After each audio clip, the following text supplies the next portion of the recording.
أعوذ بالله من الشيطان الرجيم بسم الله الرحمن الرحيم الحمد لله الذي لا يبلغ مدحته القائلون ولا يحصي نعماءه العادون ولا يؤدي حقه المجتهدون الذي ليس لصفته حد محدود ولا نعت موجود ولا وقت معدود ولا أجل ممدود فطر الخلائق بقدرته ونشر الرياح برحمته ووتد بصخور ميدان أرضه ثم الصلاة والسلام على سيد المرسلين وخاتم النبيين بالقاسم محمد اللهم صل على محمد ولعنة الله على أعدائهم أجمعين قال الله تبارك وتعالى في كتابه المجيد بسم الله الرحمن الرحيم يا أيها الناس إنا خلقناكم من ذكر وأنثى وجعلناكم شعوبا وقبائل لتعارفوا إن أكرمكم عند الله أتقاكم إن الله عليم خبير صلوات اللہم صلی علی محمد وآل محمد۔ سامعین محترم، عزاداران مظلوم کربلا، آج محرم کی 9ویں تاریخ ہے۔ کل کی مجلس میں چند نکات آپ حضار کے خدمت میں، عزاداران مظلوم کربلا کے خدمت میں بیان ہوئے۔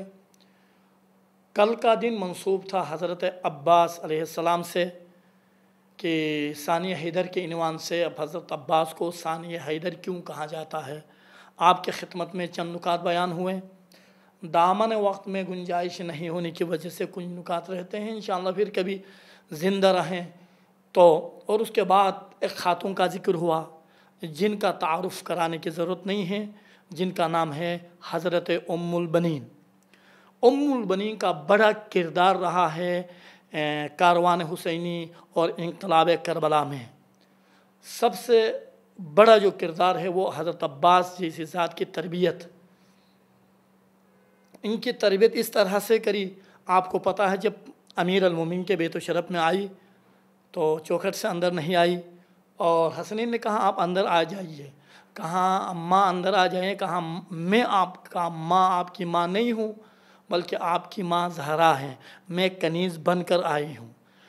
دیکھیں ان کا مقام اور دینی، حالانکہ ابھی تازہ وارد ہوئی ہیں، اس کے باوجود ان کے دل میں آل محمد کی محبت یقیناً پہلے سے تھی، جس کے نتیجے میں وارد ہوتے ہوئے یہ جملات استعمال کر رہے ہیں۔ اور اس کے بعد انہوں نے جو حضرت عباس کو نصیحت کری کہ عباس یاد رکھنا آپ غلام ہیں اور مولا آغا ہے وہ شہزادی کا بیٹا ہے، آپ میرے بیٹے ہو، لہذا میں کنیز بن کر آئی ہوں اور آپ غلام بن کر زندگی گزارنی ہے۔ آل محمد کے ساتھ کبھی با آغا کہہ کے پکارنا، کبھی بھائی کہہ کر نہیں پکارنا، توجہ چاہوں گا۔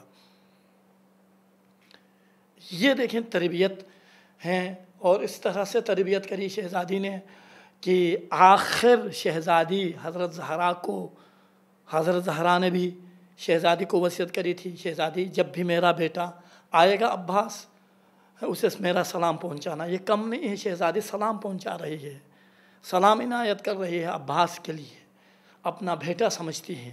یہی وجہ ہے کہ جب کاروان کربلا مدینہ پہنچا، جب اعلان کیا بشیر نے کہ حسین کربلا میں شہید ہوئے ہیں، تو جب ام البنین آئی بشیر کی خدمت میں، کہا میں نے سنا تو صحیح لیکن فقط مجھے یہ بتائیے میرا حسین کا کیا حال ہے۔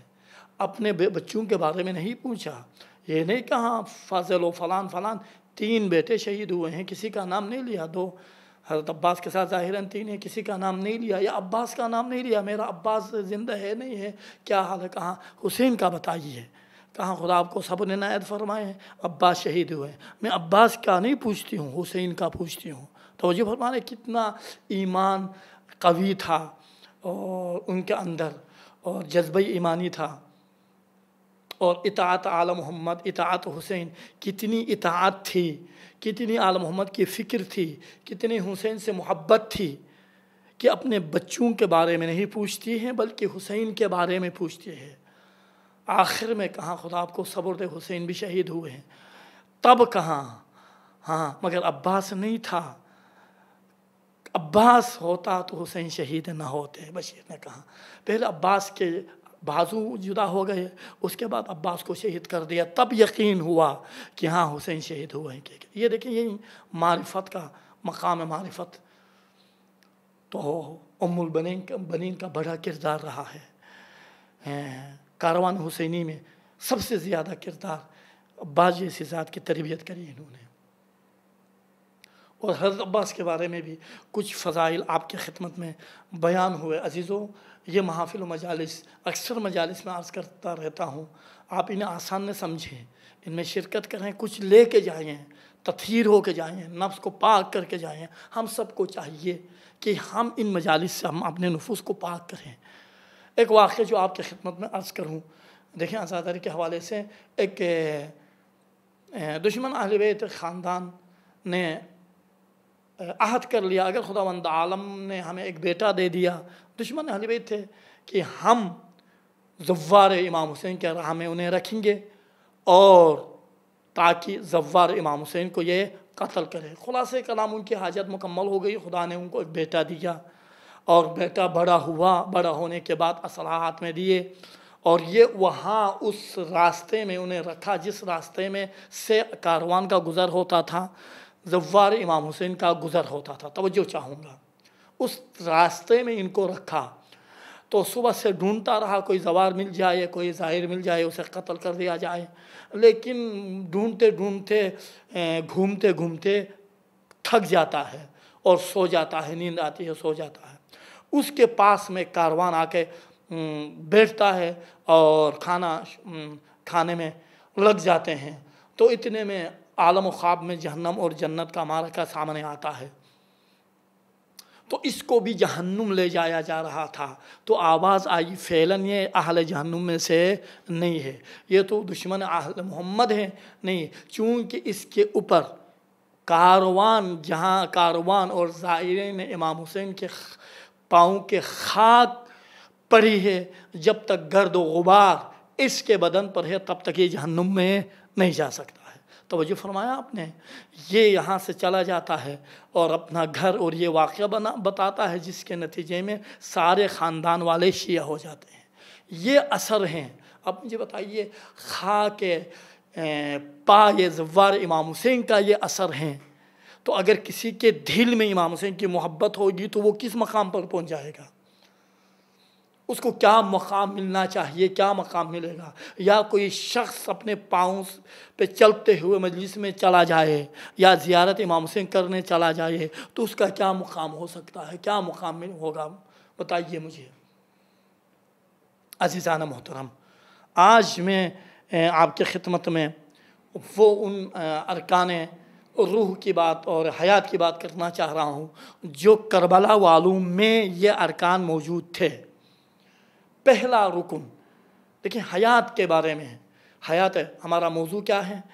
خواتین کا کردار کربلا میں، واقع کربلا میں خواتین کا کردار۔ اب کردار، آج ایک اور خاتون کا ذکر جس کا نام، چونکہ آج کی رات منسوب ہے حضرت علی اصغر سے، جس کا نام ہے رباب، ان کا بھی بڑا کردار رہا ہے۔ لیکن عزیزو، بچہ چھوٹا تھا لیکن امام کا بیٹا تھا، انہوں نے جو جہاد کیا ہے قیامت تک، اس جہاد کے وجہ سے انبیاء اور اولیاء الہی تعجب کرنے لگے ہیں۔ وہ ایک چھوٹا سا ننھا سا مجاہد علی اصغر، اور دیکھیں ایک ماں کی تربیت اور ماں کی حسرت یہی ہے کہ میرا سارے، میں انشاءاللہ تعالی مصائب کے دوران ان کے کمالات و ان کے حوالے سے، کردار کے حوالے سے ذکر کروں گا کیا کردار رہا ہے شب عاشور۔ تو عزیزو، ارکان حیات، رکن حیات میں سے ایک یہ ہے، پانی ہے، ہوا ہے، ہوا کی وجہ سے اگر ہوا رک جائے انسان نفس نہیں لے پائے گا، مر جائے گا۔ تنفس کے لیے، ظاہری بدن کا رشد و نما کے لیے ہوا کی ضرورت ہے۔ جب تک ہوا نہیں ہوگی نباتات بھی رشد نہیں کر پاتے ہیں۔ اسی طرح سے پانی ہے، جب تک پانی نہیں دیا جائے، انسان کو پانی نہیں ملے زندہ نہیں رہ سکتا ہے۔ بقاء حیات کے لیے، حیات ظاہری کے لیے پانی کی ضرورت ہے۔ نباتات کے لیے، نباتات کو پانی نہیں دیں گے نا، خشک ہو جائیں گے، درخت خشک ہو جائیں گے، شک شبہ نہیں ہے۔ پانی کی ضرورت ہے، جب تک پانی نہیں ہوگا درخت خشک ہوگا، جب تک پانی نہیں ہوگا انسان زندہ نہیں رہ سکتا ہے۔ یہ حیات، ارکان حیات کہتے ہیں ان کو، جو سائنس پڑھنے والوں کو پتہ ہے، سائنس میں ان کا ذکر ہے۔ اور اس کے بعد ایک رکن ہے، سورج ہے۔ رشد و نما کے لیے سورج کی بھی ضرورت ہے، تپش سورج کی ضرورت ہے۔ جب تک سورج نہیں ہوگا تب تک دھوپ نہیں پڑے گی، تب تک وہ نباتات رشد نہیں کرتے ہیں، بدن انسان رشد نہیں کرتا ہے۔ سورج کی ضرورت ہے نشر و نما کے لیے۔ اسی طرح سے روح کو پاک کرنے کے لیے، رشد روح کے لیے، رشد نفس کے لیے، رشد عقل کے لیے، رشد روح کے لیے بھی 3 چیزوں کی ضرورت ہے۔ میں بہت توجہ چاہوں گا سامعین سے، آپ غور سے سماعت فرمائیں۔ جس طرح ظاہری بدن کے لیے 3 چیزوں کی ضرورت ہے، روح کو کمال حاصل کرنے کے لیے، نفس کو کمال حاصل کرنے کے لیے 3 چیزوں کی ضرورت ہے۔ ایک یہ ہے، ہوا کے بدلے میں تلاوت قرآن ہے۔ نفس نفس لیتا ہے تلاوت قرآن کی وجہ سے، روح نفس لیتی ہے تلاوت قرآن کی وجہ سے۔ تلاوت قرآن ہے کہ هو الذی بعث فی الامیین رسولا منہم یتلو علیہم آیاتہ ویزکیہم ویعلمہم الکتاب والحکمہ۔ اہداف انبیاء میں سے ایک ہدف یہ ہے کہ ہم نے هو الذی بعث فی الامیین میں سے ایک رسول مبعوث کر دیا۔ اس کا کام کیا ہے؟ سب سے پہلا کام جو ہدف اولی مہم ہدف کیا ہے؟ یتلو علیہم آیاتی، آیات الہی کا تلاوت کرنا۔ جب تلاوت ہوگی تو یہ نفس نفس لے گا، روح نفس لے گی، جس کے نتیجے میں جو زنگ لگا ہوا ہے نا، وہ آہستہ آہستہ سے دل کو جو زنگ لگا ہوا ہے ختم ہوگا۔ دیکھو معصوم فرماتے ہیں، خاتم الانبیاء فرماتے ہیں، کیا فرماتے ہیں؟ ھذا القلب، پیغمبر کا کلام ہے، ھذا القلب یصدع کما یصدع الحدید وان جلاءھا قراءۃ القرآن۔ توجہ چاہوں گا، یہ قلب ہے نا، یہ قلب کو زنگ لگتا ہے، جس طرح سے حدید کو زنگ لگتا ہے، لوہے کو زنگ لگتا ہے، اسی طرح قلب انسان کو بھی زنگ لگتا ہے۔ اس زنگ کو ختم کرنے کا کیا ہے نتیجہ، اور کیا چیزیں ہیں جس سے زنگ ختم ہو جائے؟ جلا، ان جلا، جلا، اس کو ختم کرنے کا سبب کیا ہے؟ تلاوت القرآن کی تلاوت ہے۔ تلاوت قرآن کلام مجید کی وجہ سے جو قلب میں زنگ لگا ہوا ہے نا، وہ ختم ہو جائے، آہستہ آہستہ سے حق کی بات کو سمجھنے کی کوشش کرتا ہے۔ توجہ چاہوں گا، حق کی بات کو سمجھنے کی کوشش کرتا ہے، حق کی بات کو سمجھ جاتا ہے۔ توجہ فرما رہے ہیں آپ؟ یہ ہے قرآن۔ دیکھو قرآن خود کہہ رہا فقرؤ ما تیسر من القرآن، جتنا ممکن ہو سکتا آپ قرآن پڑھا کریں، 1 ورق 2 ورق 50 آیات حد اقل روزانہ پڑھا کریں۔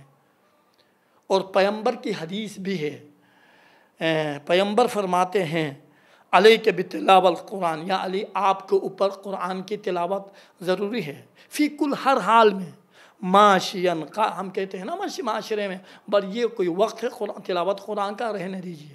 ہاں فضیلت کے لیے اوقات معین ہیں، مسجد میں آپ زیادہ پڑھیں گے تو زیادہ فضیلت آپ کو فضیلت مل جائے گی، اور اگر آپ صبح نماز کے بعد تلاوت فرمائیں گے، مکے میں فرمائیں گے، مواقع ہیں، مکانات ہیں فضیلت بڑھنے کے۔ اما تلاوت قرآن کے لیے کوئی وقت معین نہیں، ہر حالت میں، بھئی جاتے ہوئے کوئی اور سننے سے تلاوت کلام الہی سنیں، یہ آپ کے نفس کے اوپر اثر کرے گا۔ اچھا گھر میں بیٹھے بیٹھے تلاوت سنیں، حفظ کریں۔ ایک زمانے میں تعجب ہوتا تھا کسی حافظ کا نام، ابھی ہم خود جس وقت میں ایران میں ایک نجم خاتون نیچے ایک مرکز بنا ہوا ہے، پورے قرآنی علوم پہ کام ہوتا ہے، اس میں جب ہم کام کرتے تھے 60 سال 70 سال کے لوگ حفظ کر رہے ہوتے تھے، ساؤتھ لہن میں کام کر رہے ہوتے ہیں ہمارے ساتھ اور ترجمہ میں کام کر رہے 60 سال 70 سال کے افراد کی بات کر رہا ہوں، تعجب کی بات نہیں ہے۔ لگاؤ ہو قرآن سے آپ 60 سال کے بعد شروع کریں۔ قرآن کا وہ کمال ہے کہ جو انسان تلاوت قرآن کی وجہ سے بینائی آ جاتی ہے اور تلاوت کے قرآن کی وجہ سے انسان کا حافظہ بڑھ جاتا ہے۔ یہ واحد کلام ہے جس کی وجہ سے یہ نعمت خدا انسان کو میسر کرتا ہے، اور کامیابی ہی کامیابیاں دنیا میں۔ اور میں اپنا ایک تجربہ آپ کی خدمت میں بیان کروں، خود جب سے میں نے قرآن میں قدم رکھا ہے آج تک اقتصادی مشکلات میں شکار نہیں ہوا ہوں۔ یہ اثر قرآن ہے، جب سے پڑھانا ہم نے شروع کر دیا ہے، تلاوت کرنا شروع کر دیا ہے، تربیت کرنا شروع کر دیے ہیں، تب سے یہ ایک معجزہ ہے کلام الہی، جو وہ کلام جس سے انسان کی زندگی بدل جاتی ہے۔ آج معاشرہ کی یہ حالت دیکھیے، یقیناً دوسری چیز انگلش پڑھانے کے لیے، ریاضی پڑھانے کے لیے، سائنس پڑھانے کے لیے 10-20 ہزار روپے خرچ کریں گے، ایک بچے کی تربیت کے لیے یہ 2000 روپے خرچ کرنے کے لیے تیار نہیں ہے۔ یہ دین کا معیار ہمارا دیکھیے، دین کتنا مضبوط ہے دیکھیے۔ اگر دین مضبوط ہوتا نا، ایک ماحول قرآنی کا بن جاتا، حتیٰ بعض معذرت خود مخیرین قرآن کے حوالے سے خرچ کرنے کے لیے تیار نہیں ہے۔ ہم نے تجربہ کیا ہے، مجلس کے حوالے سے، دوسرے حوالے سے، محافل کے حوالے سے تیار ہیں، لیکن قرآنی علوم میں سنٹر پہ خرچ کرنے کے لیے تیار۔ اصل مال امام یہاں خرچ ہونا چاہیے۔ اگر کوئی تلاوت قرآن سکھا رہا ہے، تلاوت قرآن کی تربیت کر رہا ہے، بچوں کی تربیت کر رہا ہے، مراکز ہیں، ان میں آپ خرچ کریں، آپ ہی کے بچے نکل جائیں گے، تربیت یافتہ ہوں گے۔ اور ایک اور پیغمبر کی حدیث، من علم ولدہ ولدا لہ القرآن قلدہ قلادہ یعجبہ الاولون والآخرون۔ اگر کوئی شخص اپنے بیٹے کو قرآن کا تعلیم عنایت فرمائے، کسی اور کے لیے یہ کلمات استعمال نہیں ہوئے ہیں، قرآن کا تعلیم عنایت فرمائے ہیں، تو پروردگار عالم، خداوند عالم، اور اس کے گلے میں ایک ہار، ایک قلادہ ڈلے گا روز حشر، کہ اولون و آخرین جتنے بھی حشر والے ہوں گے سب تعجب کرنے لگیں گے، واہ واہ واہ۔ یہ قرآن کلام الہی کا اثر ہے۔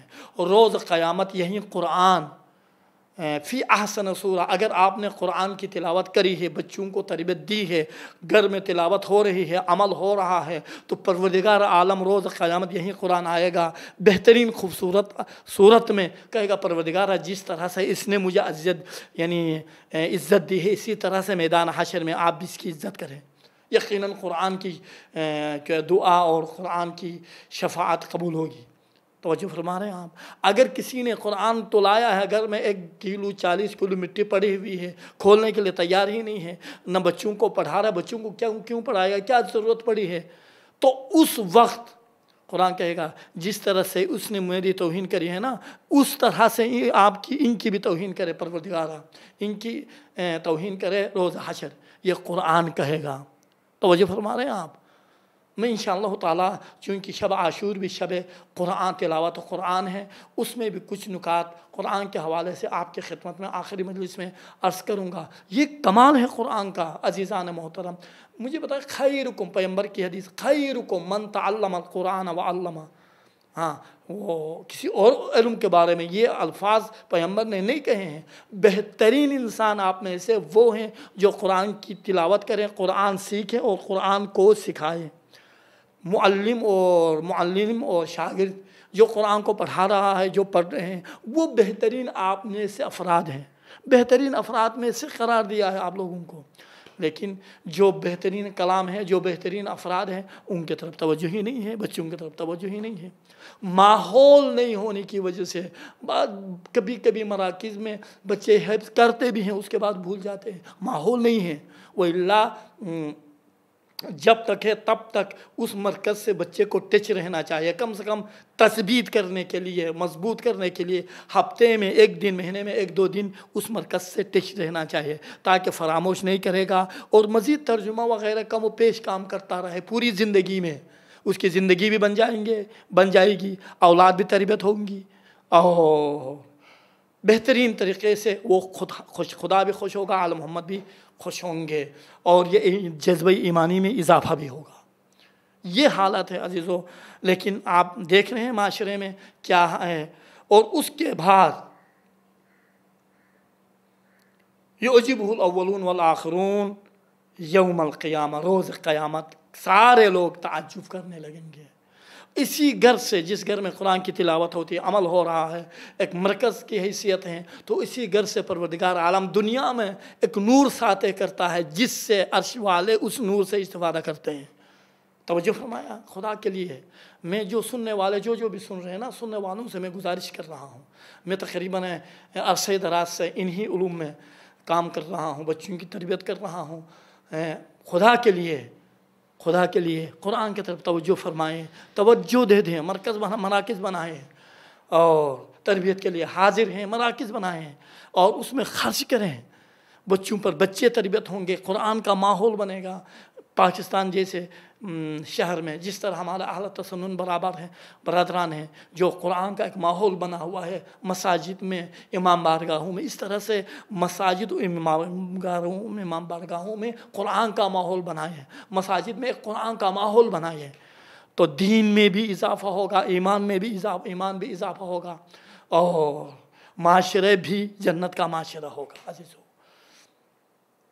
اور اب چونکہ وقت گزرتا جا رہا ہے، میرے پاس وقت بہت کم ہے عزیزو، اسی لیے میں شارٹ کر رہا ہوں. اس کے بعد دوسرا اور بھی باتیں تھیں. دوسرا پانی کے جگہ میں قائم آل محمد ہے، امام زمان ہے.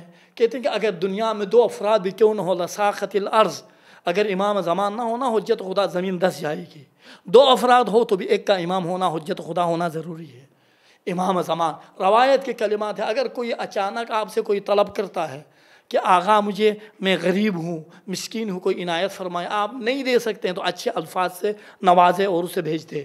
وَإِلَّا ممکن ہے بعنوان امتحان امام زمان آیا ہوا ہو. اور یہ روایت کے کلمات ہیں. 40 دن کے اندر ہر ایک سے امام کی ملاقات ہوتی ہے.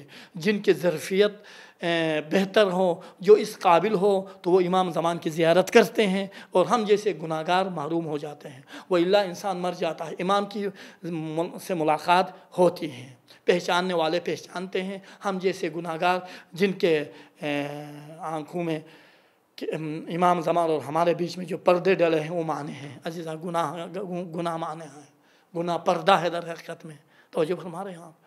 یہ چونکہ دامن وقت میں گنجائش نہیں ہے، اس سے زیادہ میں آپ کی خدمت میں نہیں بیان کرنا چاہتا ہوں. کہ زمان ہے، امام زمان ہے. زمان اس دن بھی ایک مجلس میں نے عرض کیا تھا، امام زمان ہے، آپ کو ضرورت نہیں ہے یا امام ملاقات کرا دو. وہ ایک کے بندے خدا گھومتا جاتا تھا، امام ملاقات کرا. ایک دن صحرا میں گھوم رہا تھا تو کوئی شخص سامنے سے آیا، کہا مجھے پیسوں کی ضرورت ہے. جیب میں دیکھا، دیکھنے کے بعد ہمت نہیں ہوئی. اس کے لیے ہمت چاہیے، دین چاہیے، ایمان چاہیے. کہاں میرے پاس نہیں ہے، ڈال دیا، وہ چلا گیا. آگے جانے کے بعد پھر وہی شخص آیا، تیسرے دفعہ وہی شخص آیا، آ کے وہاں سے غائب ہوا. پہچان گیا کہ امام زمان تھا. کاش اگر مجھے پتہ ہوتا یا امام زمان میں آپ کو دیتا. یہ کیا بات ہو گئی؟ امام زمان اپنا پیسہ دے کرنے والا نہیں دینے والا، اپنی جان دے دے گا. یہ ہے امام زمان. اور آخری وہ جو ایک ہیں، وہ کیا ہے؟ سورج کے مقابلے میں نور حسین ہے. ان الحسین مصباح الہدیٰ و سفینۃ النجاہ.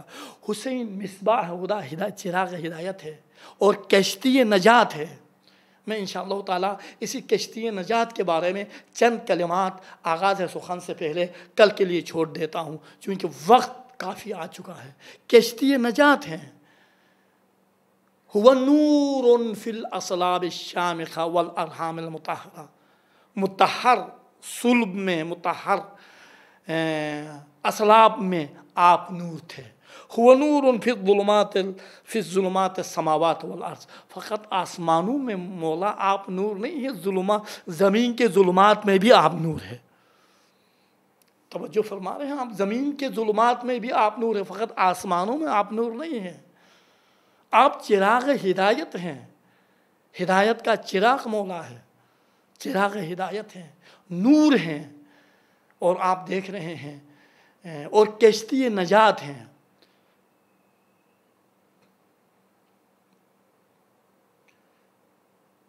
ہو نور فی الاصلاب الشامخ، واقعا نور ہے۔ نور حسین سے بہت سے لوگوں نے استفادہ کیا ہے۔ آپ آئیے محفل حسین میں، مجلس حسین میں شرکت فرمائے ہیں۔ شرکت فرمانا مہم نہیں ہے، شرکت فرما کے نور حسین سے استفادہ بھی کریں۔ نور حسین سے اپنے آپ کو، اپنے قلب کو منور فرمائے، نور حسین سے اپنے نفس کو منور فرمائے، نور حسین سے اپنی روح کو منور فرمائے۔ یہ ہے کمال۔ بس اوقات اسی لیے دیکھیں روایت میں بھی ہیں، ایک لحظے کی فکر کئی سال عبادتوں سے بہتر ہے۔ ایک لحظہ اگر فکر کرے، حسین کو پہچانے نا، تو یہ روایت بھی ہے معصوم سے، اللہ یغضب حب الحسین و حب زیارتی، جب کسی شخص کو چاہتا ہے نا خدا، تو اس کے دل میں حسین کی محبت، زیارت حسین کی محبت کو ڈال دیتا ہے۔ خدا جس کو چاہتا ہے اس کے دل میں حسین کی محبت اور زیارت حسین کی محبت کو ڈال دیتا ہے۔ توجہ چاہوں گا عزیزان محترم، یہ حسین ہے، ہر ایک کا حسین۔ انسان کو بیدار ہو لینے دو، ہر قوم پکارے گی ہمارا ہے حسین۔ اب خواب غفلت میں نہ، اب بھی پکار رہی ہے۔ ہر وہ نہیں ہے ہندو جو کہتے حسین فقط شیعوں کا نہیں ہے، ہندو حسین ہندوؤں کا ہے، جو اشعار ہیں۔ ہر انسان کو بیدار تو ہو لینے دو، ہر قوم پکارے گی ہمارا ہے حسین۔ بیدار ہو لینا، ابھی بیدار ہو رہے ہیں۔ اور ہر ایک، اب کینیڈین کے اس میں بھی آپ کو پتہ ہے خراج عقیدت پیش کر رہے ہیں پارلیمنٹ میں۔ یہ ہے حسین۔ اب انسانوں کو بیدار ہونے دو، بیدار ہو رہے ہیں۔ اور انقلاب حسینی شہزادی نے قیامت تک کے لیے ایسا پیغام دے دیا ہے، اس طرح سے باقی رکھا ہے قیامت تک کے لیے، بجائے اس کے کہ مجالس کم ہو جائے، مجالس زیادہ ہوتی جا رہی ہیں، بجائے اس کے کہ لوگ ذکر حسین سے دور رہیں، نزدیک ہوتے جا رہے ہیں، مجالس بڑھتی جا رہی ہیں۔ یہ اثر حسین ہے، یہ نور حسین کا اثر ہے عزیزو۔ اب چونکہ وقت گزر رہا ہے، میں مختصر کر رہا ہوں عزیزو۔ آج شب عاشورہ ہے، اور نور حسین سے کربلا والوں نے کیسا استفادہ کیا ہے، خواتین نے کیسے نور حسین سے استفادہ کیا، بار بار شمع کو بجھا رہے ہیں، کہہ رہے ہیں اب ان کا مقصد میں ہوں، انہوں نے مجھے شہید کرنا ہے، آپ چلے جائیں۔ کوئی جانے کے لیے تیار نہیں ہے۔ ایک مرتبہ حبیب نے پوچھا یہ ہو ہی نہیں سکتا ہے، مولا آپ کی ضرورت، آپ ہمارے طرف محتاج نہیں، ہم آپ کے محتاج ہیں، ہم آپ کے محتاج ہیں مولا۔ چلو کوئی درد کا ہم جائیں گے، کوئی آپ جیسا، آپ کا جو درد ہے اس جیسا کوئی درد کا ہم جائیں۔ کل کو اگر شہزادی ہم سے پوچھے تو ہم کیا جواب دیں گے؟ عزیزو، مولا نے فرمایا عباس جاؤ، میری فوج کتنی ہے ان کی تعداد مجھے بتائیے، لسٹ لے کر آئیے۔ مولا نے گننا شروع کر دیے، کہاں 71 ہے، کہاں نہیں عباس 71 نہیں ہے 72 ہیں، جاؤ دوبارہ گنے۔ عباس نے دوبارہ گننا شروع کر دیا، کہاں مولا 71 ہے، نہیں دوبارہ گنیے۔ گنتے ہوئے آ رہے تھے، خیمگاہ کا پردہ اٹھا اور حضرت فضہ آئی سفید کپڑے میں علی اصغر کو لپیٹے ہوئے، کہاں مولا عباس، عباس یہ آپ کے گنتی میں ہی رہ گیا تھا، یہ اصغر بھی مجاہد ہے۔ ایک مرتبہ عباس نے آغوش میں لیا اور سینے سے لگایا، کہا میرا لال بھی کل جہاد کرے گا، میرا اصغر بھی کل جہاد کرے گا، یقیناً کہاں ہوگا؟ اے عباس چاچا یاد رکھنا، میں ایک ایسا جہاد کروں گا قیامت تک یاد رہے گا، دنیا یاد رکھے گی۔ یہی وجہ تھی آخری جب استغاثہ مولا نے بلند کیا نا، حل من ناصر ینصرنا، ایک مرتبہ کہیں سے جواب نہیں ملا بلکہ خیمگاہ سے رونے کی آوازیں آئی۔ ایک مرتبہ مولا آتے ہیں خیمگاہ میں، بہن زینب کیا ہوا؟ مولا جب آپ نے استغاثہ بلند کر دیا، علی اصغر نے اپنا آپ کو گہوارے سے گرا دیا ہے، خیمگاہ میں داخل ہوئے، علی اصغر کو سینے سے لگایا، یہ میرا لال بھی ابھی جہاد کرنے جائے گا، اے ام رباب اسے مجاہد بنا دو۔ ام رباب نے ایک سفید کردہ پہنا لیا اور سرما لگا لیے اور اس کے بعد مجاہد بنا دیا۔ مجاہد بنا کے جب امام کے خدمت میں لائی تو صابر امام جیسا صابر انسان بھی رونے لگے، اور ایک مرتبہ رباب نے کہا مولا ایک لحظے کے لیے مجھے میرے آغوش میں دیجئے۔ جب رباب کے آغوش میں آئے 3 جملے کہیں، میرے لال یاد رکھنا آپ کا دادا ساقی کوثر ہے، جب جہاں شراب جنت لے کے آئیں گے تو کبھی بھی کوثر لے کے آئیں گے نا، کبھی بھی نہیں پینا آپ کے بابا سے پہلے۔ دوسری بات یہ ہے کہ آپ کے دادی زہرا کے حضور میں جائیں گے تو یقیناً شکایت نہ کرنا میرا دودھ خشک ہو چکا تھا، اور ثانیاً جب بھی تیر چلے میرے لال، جب بھی تیر چلے نہ ہلنا، کہیں ایسا نہ ہو کہ آپ کے بابا کو لگ جائے۔ عزیزان محترم، یہ علی اصغر کو لے کے چلے۔